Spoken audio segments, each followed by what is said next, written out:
నేను రిటైర్డ్ టీచర్ని.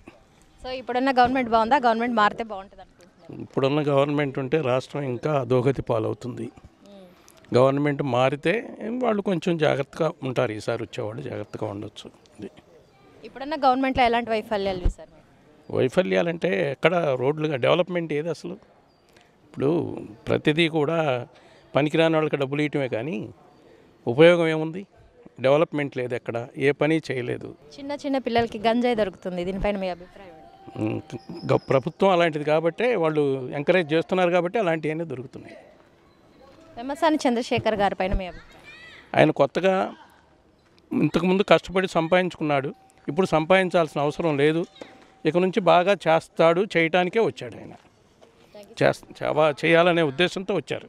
అది కాదు మేడం, ఒక్క మాట నిజం చెబుతున్నాడా? అన్నీ అబద్ధాలే కదా, అందరికీ తెలుస్తానే ఉండి, మీకు విలేకరులకి తెలుస్తానే ఉండి, గవర్నమెంట్కి తెలుస్తానే ఉండి, అందరికీ తెలుస్తానే ఉండి, అన్నీ అబద్ధాలే. ఒక్క మాట కూడా నేను చెప్పడు.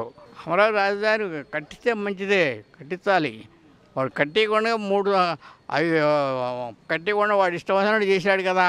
అసలు 3 రాజధానులను తలంపు ఎందుకు వచ్చింది అసలు? అడిగి ఏమీ లేదు, అది ఒక వంక పెట్టి పోస్ట్ పోన్ చేయడం, ఏమీ చేయకుండా చేయటం. అది కారే రాజులు రాజ్యములు కలుగవే గర్వోన్నతిం పొందరే వారు వారేరి సిరిమూటం కట్టుకొని పొగంజాలిరే భూమిపై పేరైనం గలదే శివి ప్రముఖులం ప్రీతిని యశక్కాములై ఇరే కోర్కులు వరల మలచిరే ఇక్కాలమున్ భార్గవా.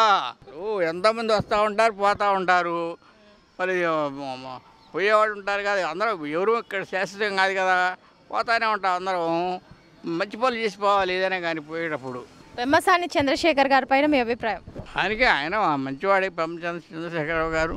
మా బాగానే చెబుతున్నాడు, అన్ని మీటింగ్లు కానీ ఏదైనా కానీ చంద్రశేఖరరావు గారు బాగానే చెబుతున్నాడు. పాపం ఏదైనా కానీ ఆయన ఉండదగిన వ్యక్తి, చేస్తాడు కూడా. గ్యారంటీగా గెలవాలి, డెఫినెట్గా, అందులో అనుమానం లేదు. మెజారిటీ నాకు ఆ విషయం చెప్పరు, ఆ విషయం మెజారిటీ మాత్రం లాభం లేదు.